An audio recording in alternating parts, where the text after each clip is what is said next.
गिरिराज सिंह से। गिरिराज जी, आप लगातार तीसरी बार चुनाव जीत करके आए हैं, लेकिन ये कहा जा रहा है कांग्रेस के लोगों की तरफ से, जो विपक्षी गठबंधन है उसके लोगों की तरफ से, कि बीजेपी उस तरह से जश्न नहीं मना पा रही है। नहीं, बिल्कुल नहीं। हम उनके तरह टुकड़े टुकड़े गैंग की तरह निर्लज नहीं हैं। आज देखा नहीं कि कितने लोग आए और फूलों के गुलदस्ता दिए। आप ये मानिए, मुझे कुछ समझ में नहीं आ रहा है, निर्लजता की हद हो गई। कांग्रेस 60 साल तक राज की और तीसरी बार वो थोड़ा 99 पर आ गए, 99 का चक्कर लग गया तो खुश हो रहा है, कह रहा कि मैं तो बाग पछाड़ लिया। हमारा 240 अकेले बीजेपी का है और उसका टुकड़े टुकड़े गैंग का टोटल मिला लीजिए तो 234 है। वो हमारे बराबर नहीं आ पाया। एनडीए का क्या करेगा? हम उड़ीसा में सरकार भी बना रहे हैं और वहां से भारी मतों से जीते भी। कांग्रेस ने क्या किया? कांग्रेस खुश है, मैं 99 ले आया, मैं 99 ले आया। मुझे कुछ समझ में नहीं आ रहा है कि ये लोग निर्लज्जता की सीमा पार कर गए हैं।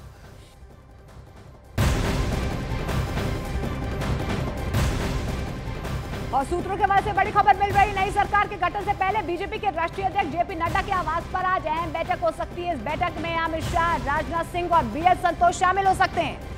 बीजेपी की इस बैठक में एनडीए सरकार गठन में सहयोगियों में सामंजस्य बनाने के फॉर्मूले पर चर्चा की जा सकती है। सहयोगियों को किस तरीके से साथ रखना है, इसको लेकर मंथन हो सकता है। जेपी नड्डा के आवास पर यह बैठक होगी। जानकारी मिल पा रही है कि अमित शाह, राजनाथ सिंह बैठक में शामिल हो सकते हैं। एक ही फॉर्मूला, यानी कि किस तरीके से तमाम जो सहयोगी दल है, घटक दल है, उनमें सामंजस्य बनाने का जो फॉर्मूला है उस पर चर्चा की जा सकती है। कोऑर्डिनेशन किस तरीके से स्थापित किया जाए ताकि सभी जो मंत्रालय हैं वो बट भी जाएं और जो तमाम सहयोगी है वो नाराज भी ना हो, क्योंकि जिस तरीके से इस बार की जो सरकार बनी है, बीजेपी सबसे बड़ी पार्टी जरूर निकल कर आई है, लेकिन सहयोगियों का साथ जो है बीजेपी को पूर्ण बहुमत के लिए जरूरी है।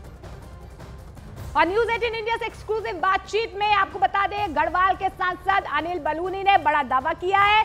उन्होंने कहा है कि मैंने जल कल्याण के मुद्दों पर बात की है। गढ़वाल संसदीय सीट का जो चुनाव था, ये बड़ी ऐतिहासिक सीट रही है। इस पर बड़े बड़े लोगों ने चुनाव लड़ा है। किस तरह का अनुभव रहा इस दौरान पूरे?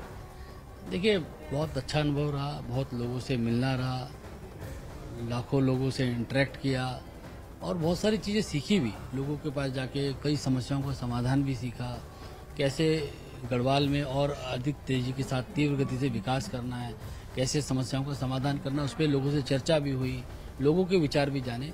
तो निश्चित तौर पे एक बहुत बड़ा अनुभव है और निश्चित तौर पे आने वाले समय में जो आने वाले कार्यकाल होगा उसमें इसका लाभ भी मिलेगा। और गढ़वाल की समस्याओं का समाधान हम कैसे करें, हमने जो मुद्दे उठाए थे चुनाव के दौरान, उनका समाधान कैसे करें, उस पर विचार भी करेंगे। सर, इस पूरे चुनाव में इलेक्शन कैंपेन के दौरान हमने देखा कि एक नैरेटिव सेट करने की कोशिश की गई। पहाड़ और मैदान का, दिल्ली का रहवासी भी इसमें बड़ा एक वो चला, तो लेकिन ये कहीं टिक नहीं पाया पूरे इलेक्शन में। देखिए, ऐसा है, मैं तो पूरे चुनाव में अगर आप ये सवाल मुझसे पूछते तो मैं इसका जवाब शायद ना देता, क्योंकि कुछ लोग चाहते थे कि चुनाव प्रचार दूसरी तरफ जाए, लेकिन मैं कभी भी चुनाव को उत्तराखंड के और गढ़वाल के विकास के मुद्दों पर रखना चाहता था। मेरी इच्छा सदैव ये रही थी कि इन ऐसी बातें की जाए, ऐसी चर्चा की जाए जिससे हमारे जो लोग हैं उनका कैसे कल्याण हो, कैसे गढ़वाल की समस्याओं का समाधान हो। मैं उन सब पर केंद्रित था और मैं आज भी यही कहना चाहता हूँ कि हमको हर वो बात करनी चाहिए जिससे जन कल्याण जुड़ा हो, जिससे लोगों को लाभ हो।